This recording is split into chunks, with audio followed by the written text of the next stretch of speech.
1 फरवरी 2026 से देश में केवल आम बजट ही नहीं बल्कि रोजमर्रा की जिंदगी से जुड़े कई महत्वपूर्ण नियम भी बदलने जा रहे हैं।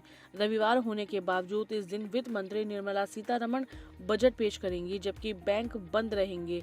एलपीजी सिलेंडर की कीमतों से लेकर फास्टैग और जमीन की रजिस्ट्री तक के नियमों में बड़े बदलाव लागू होंगे। ये बदलाव सीधे तौर पर आम आदमी की वित्तीय योजना और कागजी कार्यवाही को प्रभावित करेंगे।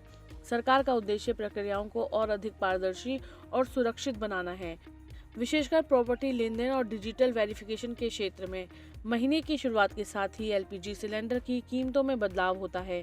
1 फरवरी को भी एलपीजी सिलेंडर के रेट जारी किए जाएंगे। रविवार 1 फरवरी को घरेलू और कमर्शियल गैस सिलेंडर की कीमतों की समीक्षा करके कंपनियां नए रेट जारी करेंगी। अगर एलपीजी सिलेंडर महंगा होता है तो इसका असर आपकी जेब पर सीधा पड़ेगा। वहीं अगर कीमतों में कमी आती है तो आपको सस्ती दरों में सिलेंडर मिलेगा। वहीं तेल कंपनियां इस दिन नए रेट जारी करेंगी और अगर एटीएफ की कीमतों में इजाफा होता है तो इसका सीधा असर फ्लाइट के किराए पर दिखेगा, क्योंकि अगर विमान कंपनियों को ईंधन के लिए अधिक पैसा चुकाना पड़ेगा तो वह टिकट प्राइस बढ़ा सकती है। 1 फरवरी से फास्टैग में भी बदलाव हो रहा है। अगर आपका फास्टैग एक्टिव है तो आपको केवाईसी कराने की ज़रूरत नहीं होगी, यानी जिन गाड़ियों में पहले से फास्टैग लगा है उन्हें अब रेगुलर केवाईसी चेक करवाने की ज़रूरत नहीं होगी। अब से ज़मीन और प्रॉपर्टी के रजिस्ट्रेशन के लिए आधार वेरिफिकेशन ज़रूरी हो जाएगा। अब आधार सिर्फ खरीदारों और बेचने वालों के लिए ही नहीं बल्कि गवाहों के लिए भी ज़रूरी होगा और यह रजिस्ट्रेशन के समय मौके पर ही किया जाएगा।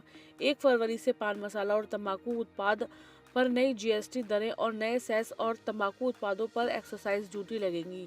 सरकार ने दिसंबर में संसद से दोनों बिल पास कराए थे। तंबाकू और इससे जुड़े प्रोडक्ट्स पर एडिशनल एक्साइज ड्यूटी लगेगी, जबकि पान मसाला पर हेल्थ और नेशनल सिक्योरिटी सेस लगाया जाएगा। यह टैक्स 1 फरवरी 2026 से लागू होगा। 1 फरवरी 2026 से लागू होने वाले ये बदलाव अधिक डिजिटल और सुरक्षित व्यवस्था की ओर संकेत करते हैं। जमीन की रजिस्ट्री में गवाहों सहित आधार वेरिफिकेशन को अनिवार्य करना संपत्ति विवादों और धोखाधड़ी को कम करने में क्रांतिकारी कदम साबित होगा। वहीं फास्टैग के नियमों में ढील यात्रियों को राहत देगी। हालांकि तंबाकू उत्पादों पर नया टैक्स और एलपीजी की संभावित कीमतों में वृद्धि आम आदमी की जेब पर बोझ डाल सकती है।